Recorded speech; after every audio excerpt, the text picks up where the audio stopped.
videos. It's just kind of identifying problems. I think being a troubleshooter is a big part of being a scientist, but also being an educator. And one of the big problems that I run into in class is students aren't prepared. They don't come to lab prepared, and then they don't think about it once they leave lab. There's a lack of follow-up. So then I'm going to go through and talk a little bit about why lack of preparation and follow-up is kind of a big problem in my mind that needed to be solved, and then review some of the solutions that I went through until I got to that final one that I use now. And then any kind of collaboration questions, things like that, to finish up with. So kind of focusing on labs specifically and problems that come up. Time is pretty precious. You only have, maybe 3 or 4 hours with the students a week, depending on the lab. And if you're doing multiple steps and a detailed analysis, and the students aren't prepared when they come in, it can get a little hectic. And so it shouldn't be like a new day every day they walk in. They need to prepare so that time goes more smoothly, especially when you have multiple steps during the setup. If you mess up any one of those steps along the way, then it's going to cause problems when you get to your analysis. So being prepared for each one of those steps to have it done properly and expeditiously is going to help on the back end when they're actually doing their analysis. Now, in addition to time being precious in labs, a lot of times you may also be dealing with possible hazardous materials. I work in microbiology. We have pathogens. We have things that are biosafety level 2. We work with salmonella and pseudomonas, and these can make people sick. In fact, last summer, there was an outbreak that was being watched by the CDC that was involving 16 states, and it was Salmonella typhimurium that they traced back to labs. It was coming from teaching labs and research labs. And so, how does that happen? Well, I can tell you how it happens. Students don't come in prepared, and then they just kind of handle things haphazardly, and that's problematic. So there's hazardous materials, there's pathogens, and then if they are working with glassware, they could break items, they could spill items, and then you have possible slips and other issues that come up. We deal with heat sources. So not only could you have someone hurt themselves because they're not prepared, they don't know what they're working with, and they're now stressed for time because they're not working through things quickly enough, that they could burn themselves or damage equipment, all kinds of issues. And then kind of follow-up and retention of information. I call the spring 2017 semester the semester that broke me, as far as having to find a solution, that the things weren't working.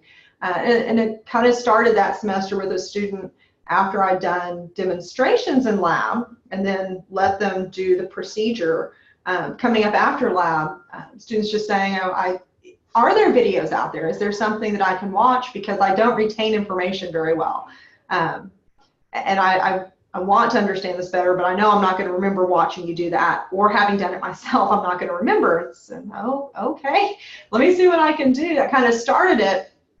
And a lot of times with that retention, they're going to use that information in future labs. They're not just doing it and then they never have to worry about that procedure again.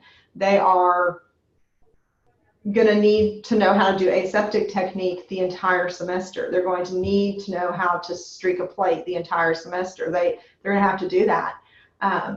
They're also needed for future classes, hopefully. Also, that last spring semester, I had a student in a sophomore level microbiology class where we were measuring some stuff out. They were using a 500 ml graduated cylinder, and I told them to measure out 500 milliliters, and this student calls me over, and they're like, can you help me? And it's like, okay, what do you need? Like, I don't know how to use this. It's like, you don't know how to use a graduated cylinder, and you're in a 2000 level class. Something happened. There were prereqs. Something broke down here. So I never I don't want those to be my students going on to someone else's class and they don't know how to use a microscope, and they don't know how to prep a slide, and they don't know how to do these things that were the prerequisites that they should have been able to do. And then these are professionals, a lot of people going into different professions and jobs, and they're going to be working with people, and they could be not diluting something down right, or misstaining and misdiagnosing and causing harm to patients. So these things weigh on me when I'm thinking about, oh my gosh, they're not getting this, they're not retaining it. These things weigh on me, and how can I best help them to retain this information better, or at least have an opportunity to. So possible solutions. This has been the evolution of my thought process. And what I did for the first 10 to 11 years was I begged, like, please, you need to prepare for lab. You need to read before lab. This is important. You're going to do that if you don't read before lab. You're going to be here longer. Very ineffective. Begging does not work. They do not care. There has to be. Maybe I'm a slow learner. It took a while, but there has to be some kind of points tied to it. If there's not points tied to it, they're not going to do it. The majority of them are not going to do it. So I started thinking about what to do beyond begging to get them to prepare for lab. And I talked to a couple of people who do pre-lab write-ups or reports, and that just was not attractive to me. Those pre-lab write-ups and reports are usually, to be effective, have to be a little bit lengthy, and that's going to involve me grading them. And I'm teaching a lot of classes, and I'm at a 2-year institution, so I don't have someone I don't have a graduate assistant to help grade. I don't have anyone to grade my papers for me, so I'm grading everything I assign. And I have 4 or 5 lab classes, and I'm having to grade pre-lab reports for all of these. That's not feasible. I mean, it's possible, but it's going to burn me out. So I didn't want to do that. Also, from covering other people's labs who did have pre-lab write-ups, the other problem is just policing. It would be due before lab, but then at the end of lab, they'd be trying to slip it in with other stuff, and so I had to police them. Like, no, that was due beforehand. You can't turn it in afterwards, and what was the point? So they still weren't necessarily doing them, and then you have to police them on it, and I didn't want to do that either. So pre-lab write-ups and reports probably work really well for some situations, but they didn't work for me. Then I kind of moved to, well, can I do quizzing if it's not a pre-lab write-up that I have to go through? Can I do quizzing? And kind of asking, should it be an in-class quiz at the start of class, or could I move it online? And going back to my earlier slide on time is precious, I didn't want to do in-class quizzes because there's not a lot of time to begin with. We've got lots of stuff to do. And then you have policing again for people who come in late. I just didn't want to mess with that. So I moved it online. I do online pre-lab quizzes that accompany my videos. So that has been something that saves time, saves a little bit of, there's a lot of effort up front to get the quiz written, but it saves me some time on the back end. And then the videos, with that student who came up and asked, can you post something that shows this? And so I started looking what's already out there. And I have found some things just out there on aseptic technique, basic inoculation, microscope setup that work pretty well.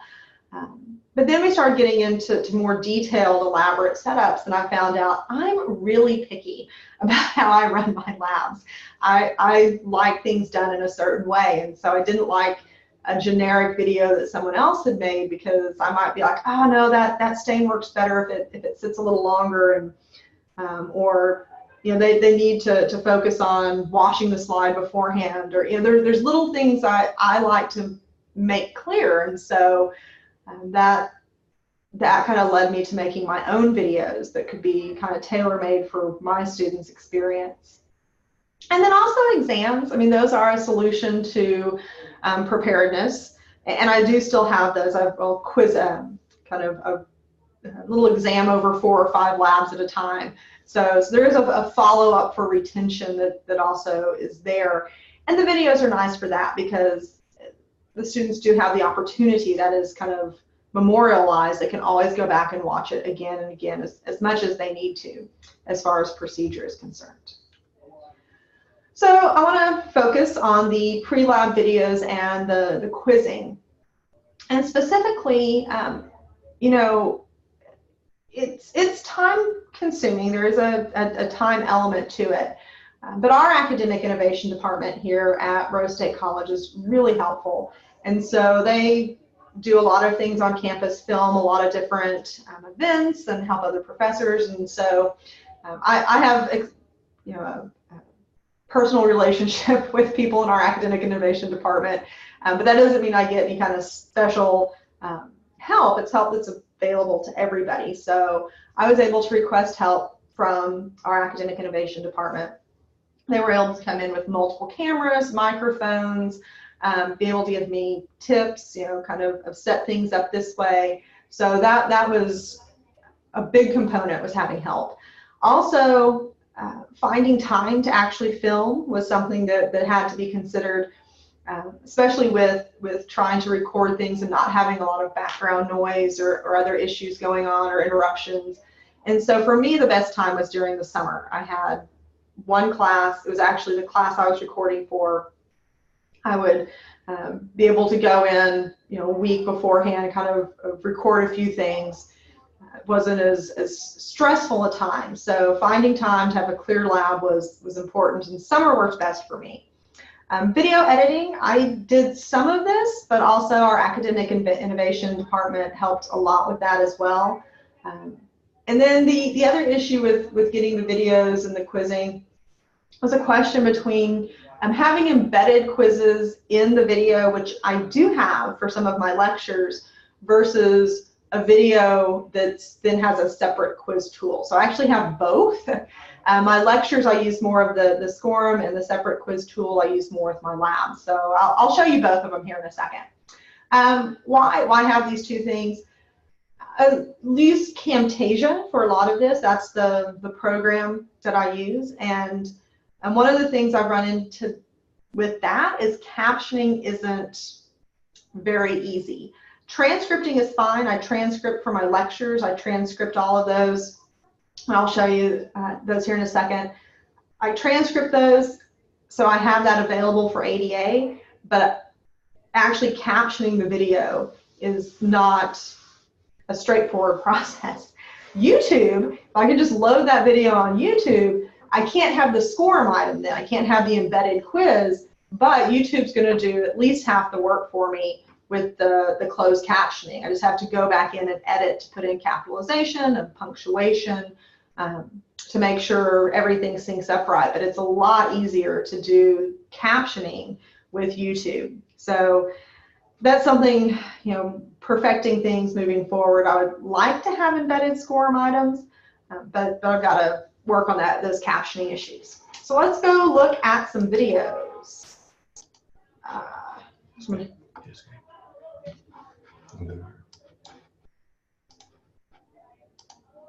So I'm going to show you in microbiology first. This is a short video. This kind of introduction slide preparation wet mounts was something that our academic innovation department put in and helped with the editing. So I'm just going to run this for a minute so you can kind of see what it looks like. In this lab, we're going to talk about how to make a wet mount. As always, we want to practice our aseptic technique, so we're going to clean up our space. We always want to start with that. Never can be too sure about what someone has done beforehand, so we're going to clean our space up. A wet mount is good for a couple of reasons. It's very fast. Oh, and hello? Is everyone still there? Okay, yeah, something just went really weird there. So let's try that again. There we go. I like to say it's very forgiving. That means if you mess it up, you can make another one really quickly. It doesn't cause any problems. Also, the best things about a wet mount is that you get the best morphology. Morphology means the shape or appearance of your specimen. That can be any arrangements that are there, if it's a rod, if it's a sphere. Also, it's very good for true size, and you get to see mobility. Some of the drawbacks of a wet mount. There's no contrast. We're not adding any stain here. So there's not going to be as much contrast. It's going to be harder to see things. Also, you get limited magnification if you're using a hanging drop, which is what we're using today. And you have to consider that what was a benefit, getting to see mobility, is also a bit of a detractor, because what you're looking for can move out of your field of view and you have to track it down. So today we're using a hanging drop slide. This one's going to have a slight divot in it. You can kind of feel along the slide and see which side that divot's on. We want to start off with a clean slide, so we're just going to go to the sink and we're going to apply a little soap and just wash the slide off.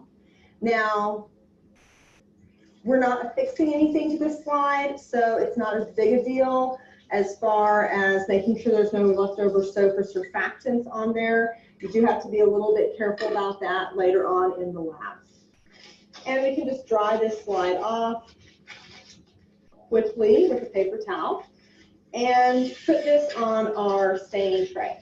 Now, for a wet mount and a hanging drop, we're just getting a fair amount of samples, so we're going to be using a sterile pipette, and we're going to be putting that into it. All right, so I think that's pretty good example of what's going on, and I stopped myself with a really good face there. So, let me show you the quiz that's associated with that. So over here in quizzing, I have all the pre-lab quizzes for the students, and they're due right up to the minute before lab starts. So here this is on D2L, the availability dates, I usually tell them in class. We have like a 10-minute break between lecture and lab. And I'll be like, don't forget, if you didn't take your quiz yet, you might want to hop on that. So look at this really quick, a preview, a quiz. And the quizzes aren't, my main goal is, come on, look at it. Please, just look at it before class. They're really straightforward. If they've watched the videos, they should be really easy, like provide at least 3 benefits of using a wet mount. And on the video, those were highlighted. Those were in their own little boxes. I think I listed 4 actually, so they could just remember 3 of the 4. Provide at least 2 drawbacks of using the wet mount. Again, that was in its own separate little box, and I generally try to do that. The quizzes aren't supposed to be punitive. They are supposed to be just giving them some minor incentive to look at it beforehand. So if they've watched the video, if they've looked at it, these should be simple, easy points to get. And then there's a couple of multiple choice questions, safety things, trying to get that retention. You should put things in the correct area. All those fun things. So it's a short quiz. This is not supposed to be something that's tedious for the students, but it's supposed to be incentive for them to go in and actually do it. And this does vary a little bit from the lectures that I have, the videos that I've made for lectures. I'll show you one of those really quick. This is for general biology. And actually, if you look here, actually, let me go back here for a second. We'll go to video 2. These actually, you can see from D2L, they have the SCORM object in them. And we'll talk about kind of where we are and what I've seen as far as results from this. But if you click on this video, you'll notice there are these little dots. And that's actually where the quizzes are. And very clever students will figure that out, that is where the quizzes are. And technically, you can just drag that advancement bar right there next to the quiz. And so this isn't any guarantee. This is an opportunity for them to have information. There's no guarantee that they won't try to game the system. Well, I'm going to get my quizzes, but I'm not going to watch the video. And there's no guarantee for that. But the good thing about D2L is that it does keep track of how long they spend on the video. So if students are doing this, it's pretty easy to figure out. If there's an embedded quiz object, it's pretty easy to figure out because they'll watch the video for 1 minute when the video is actually, in reality is 10 minutes. So I can figure it out, and then they'll complain, like, I don't understand why I'm not doing well in the class. And usually I just take a screen capture. I'm like, well, look, you spent 2 minutes on video so you could take the quizzes and didn't actually watch them. So, I know what you're doing. It's nice to have that power with videos and online quizzes that you can tell how long they've spent on it. So it takes away some of their avenues for complaining about things. These are the ones that I just transcript them. They're with PowerPoint, and I'll play a minute. Due to the overlap in cytokinesis, this stage may often resemble one big cell with 2 nuclei. Be aware that if mitosis occurs, but cytokinesis is not carried out, this can be bad for the organism. Researchers are still trying to figure out whether cancerous cells develop bad habits like avoiding cytokinesis, or if cytokinesis errors lead to cancer. Doctors often look for the presence of a high number of cells with multiple nuclei when performing biopsy. And then you would have, with a SCORM object, it actually right there will stop.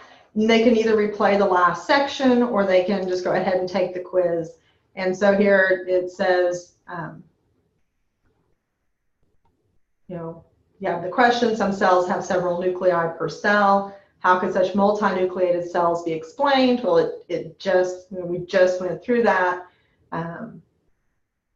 where it went through repeated mitosis, but cytokinesis did not occur. So we could click on that one, submit the answer. You can view the answer to see if it was correct or not, and then continue on. The video starts up again.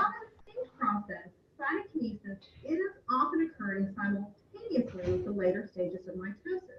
So those are what I use generally for lecture as opposed to lab, with the embedded quizzes there, and then those quiz items just automatically populate to the grade book. So that works out pretty nice. Again, just kind of a different solution for a different class with a different kind of problem. But when I record the lectures like this, a lot of times that's a flipped classroom design that I use instead. And these don't take, I don't have to be on film for these. Here the content is really your thing that students should be looking at, not a procedure that you're carrying out. And so I transcript these all out. It doesn't require as much help from academic innovation. I just need Camtasia. I edit all these myself.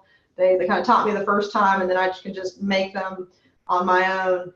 Probably the biggest time-consuming thing is doing the transcripts for these, so that you know exactly what you're going to say and you're not stuttering, umming, and what was I, or going on too long. Also, which I know, and I sometimes have a problem doing. I love it, so I just keep talking and talking and talking about it. And so to kind of edit myself so that I keep on task and my videos stay short, like maybe 10 minutes or so, I'll transcript everything out. And that's probably the toughest part, is transcripting everything. And then you just read it and record it and have highlights pop up and put in the quizzes, and it's not too tough. So those are 2 different types of videos that I use for lab and for lecture. So how's it going? Students that use the videos, especially for lab, they get done in lab a lot more quickly. They're not having to ask as many questions. There's a lot fewer blank stares.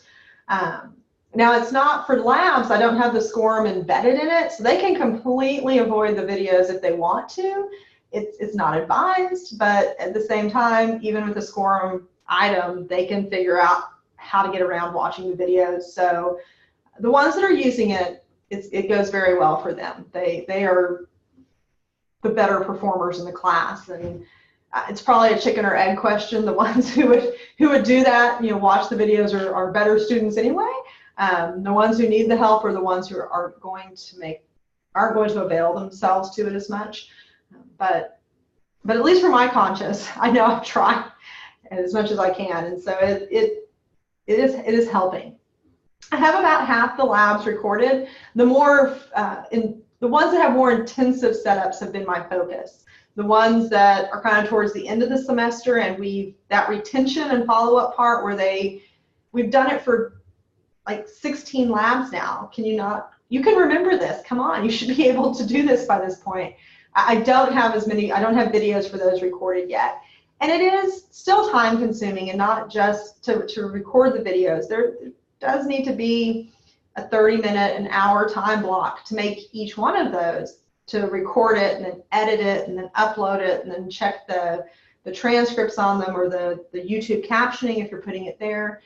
It takes a minute. It takes some time to do that. So I got through about half of the labs during the previous summer, and this summer my plan is to try to get some more labs recorded there. Some of my fellow faculty in physiology and zoology have started to use the pre-lab quizzing, at least in place of pre-lab reports, and that seems to be going pretty well for them. I am still talking to people about, hey, and you can record the videos too, and they're like, yeah, that sounds great. I don't have time. So it's the time issues always going to be kind of a challenge. I think with our main physiology faculty here usually takes the summer off, so she's not around during the summer to record things. Our person who's been teaching zoology is actually on FMLA right now, so they're not going to be here this summer, so they're probably not going to make a lot of advancements on that, but they're starting to go more towards using online resources to get students ready instead of paper-based things that you then have to chug through and grade or police when they're turning them in. So there's some progress. I would like to really stress that for me, for my videos, what they are not.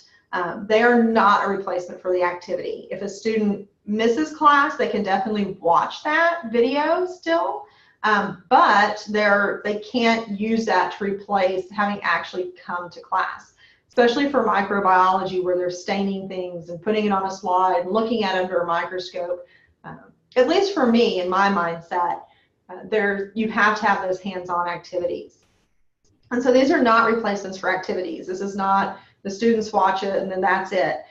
This is preparation. This is getting them ready to come into the lab and for that to go smoothly. Also, I don't know if you noticed there were like 4 questions and each one was worth a quarter of a point. So each pre-lab quiz is like a single point. But we do, in micro, we do 25 labs in a semester. So it's 25 points, it adds up, but if you miss one of those quizzes, it's not going to like, oh no, you're going to fail now. It's not enough points to cause extreme damage. And for me, how I set my classes, I set them at 1,000 points. So 25 points, is also not going to be enough to like, if you don't do any of these pre-lab quizzes, which would be foolish, you're making hundreds and everything else. I mean, technically you could still make an A, but let's face it, someone who's not doing any of the pre-lab quizzes is not probably performing well on other things as well. So it's not enough points that if they miss 1 or 2, it causes extreme damage, which helps me because they're like, oh no, I forgot. It's like, well, it's fine. It's 1 point. Calm down. It's not the end of the world. And so I don't open them back up afterwards. If they missed it, they missed it. The whole point was to look at it beforehand. If you didn't look at it beforehand, what was the point? It's 25 points out of 1,000. It's not enough points to lift their grade excessively. It's not like they're making D's on every single test, but then they did their pre-lab quizzes and they've got an A in the class. So it's kind of set there so that it's incentive. And definitely if you've put the time in to do the pre-lab quizzes and you're sitting at a 79, then yeah, that is going to be the difference between a letter grade. So not enough to hurt them, not enough to change the grade scale greatly, but it's points, and students respond to points. That's what they respond to. So what's next? I definitely, I'm trying and obviously participating in something like this, trying to get more faculty on board. I've talked to our chemistry department, I've talked to our physics department, they've shown some interest, so especially chemistry. I really would like to get the SCORM embedded in the videos because it would more force them to watch the videos. And again, they could still go past those, but at least I know they went to the video for sure to get to the quiz. But if I do that, it's got to be ADA compliant, and so that's going to take some time to go in and overlay the transcripts and with the Camtasia software. So it's a future plan. And so with that, really, I'd love to, after sharing this information with you, love to see what questions you have or ideas, any kind of collaborations. All right, perfect. If anyone has questions, comments, anything like that, feel free to type those in the chat box, or if you're joining on Facebook, comments there, and we can read those aloud so everybody will know what the questions are.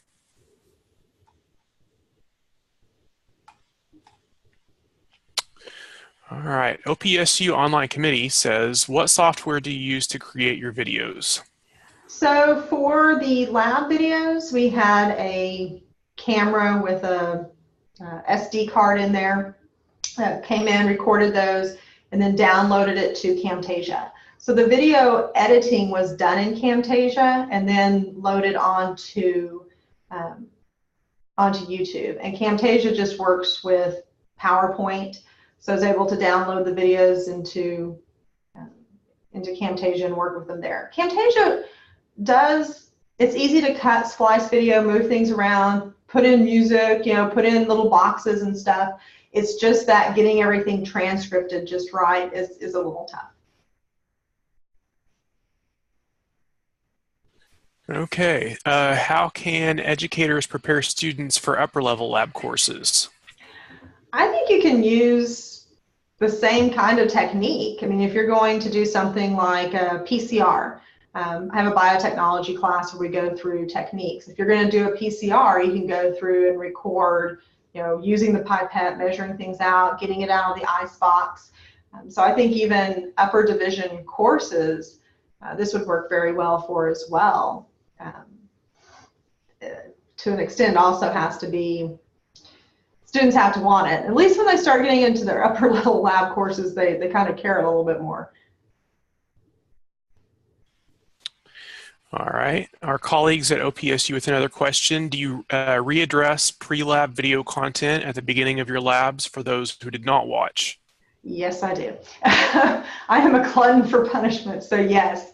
I actually do have the videos, but I still go through and do a basic demonstration. I still write, I write things on the board where I say, it's a quick reference on the board. It's in their lab manual, but it's also on the board. So I do spend probably the first, my videos are like 3 minutes long. I probably spend the first 10 to 15 minutes of each lab just talking about what we're going to do. Because I know some of them are not going to have watched them and they still are going to be working with the salmonella. And I don't want them spilling that or getting people sick. So I actually, yes, there's the video and then there's still that readdress at the beginning. But I think it still helps because when I was doing my pre-lab kind of spiel in the past, I would say, okay, what are we doing the acid fast stain for today? And everyone would stare at me blankly. And I go, well, did any of you read your lab manual? They would say no. Could you get out your lab manual now? Just get them out, because they'd be sitting there without their lab manuals out. And like, could someone, any one of you, read the first line of your lab manual? We use the acid fast stain to test for Mycobacterium tuberculate. Oh, what could the so before I would get a lot more blank stares. At least I still feel like I have to readdress things, but at least now when I ask questions like, why are we doing this today? At least one or two of them will know why.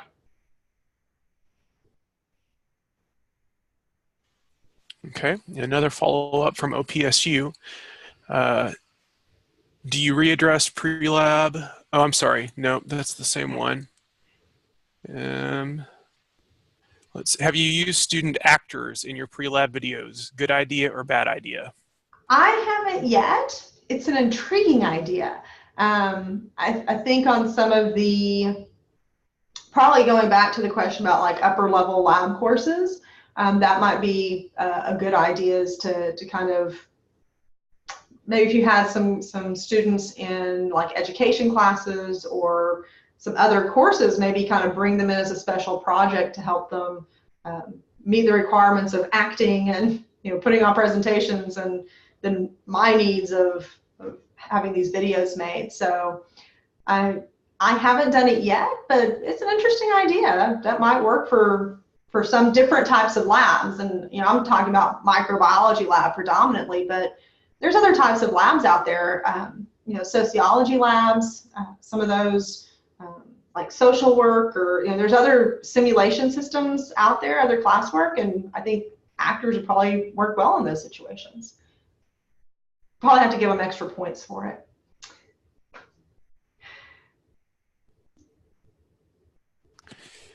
All right. Does the university or college own them? Do you expect to be able to take them with you if you were to leave? I would expect, since I did it on, you know, college time, and I used college resources like their videos, their computers, their employees, and academic innovation, that it is the colleges. I know I have a colleague who we had to kind of adjust schedules, and so they took one of my hybrid courses that I had recorded a lecture for every single, you know, chapter in the book, and I let them use my lectures. Kind of confused their students because I'm a female, and then their instructor was a guy. Like, it doesn't sound like you. But I did that without too many pangs, because I knew it was, you know, it was on college resources that I did that. Now, a lot of my videos I've uploaded to YouTube, and so honestly, I feel like I would probably be able to take them with me if I left. They're on YouTube. I mean, anyone could find them if they wanted to. So, but at the same time, when I left, I know that people could be using them after I'm gone here as well. So I'm pretty okay with that. It's kind of the nature of the beast.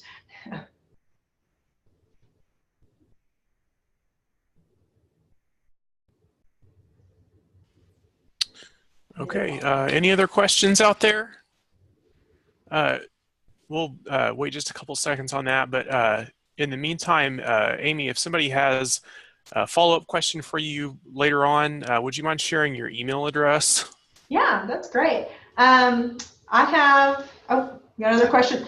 Type your email address in there. Let me type this in here, but I'll also say I'm typing it into the group chat. It's just ahurst@rose.edu. So first initial, last name @rose.edu. Okay. And it looks like OPSU, following up to that point though, if you're picky about having your own videos, wouldn't a new instructor want to not use yours and make their own? Is that sustainable? You would think so. I mean, that's the situation where I end up sharing them with one of my colleagues. I kind of like, hey, this is what I do. And they were like, oh, can I just take your videos? Can I use this? I was like, okay. But I've actually talked with that colleague and told them what's involved with it, so they can record their own if they want to. So definitely, I mean, I think it's sustainable if that person who follows wants to do this. I mean, not everybody wants to do this. Some people want pre-lab reports. Some people want to write up. Some people are scared of technology. I'm pretty comfortable with technology, so I like doing this. And if I were to go somewhere else, and Rose was like, we absolutely do not want you using those, I would record them again. Now, as far as the intellectual property, I mean, the things that are in my head, as far as saying, you know, wash the slide, wipe down your area, that's not anything that's specific. Where you go, oh, that was unique to this institution. We're the only ones who do aseptic technique. So I think in that way it is sustainable. and definitely having someone else who's done it beforehand, at least you know what they went through. So my colleague who's used my videos this semester has talked about recreating recreating some that are theirs over the summer when they have time. They kind of used it because there wasn't a lot of warning. We had a couple of months warning, and they wanted more time than that to create their own unique content. So I think in the future, that person will probably make one that are their own.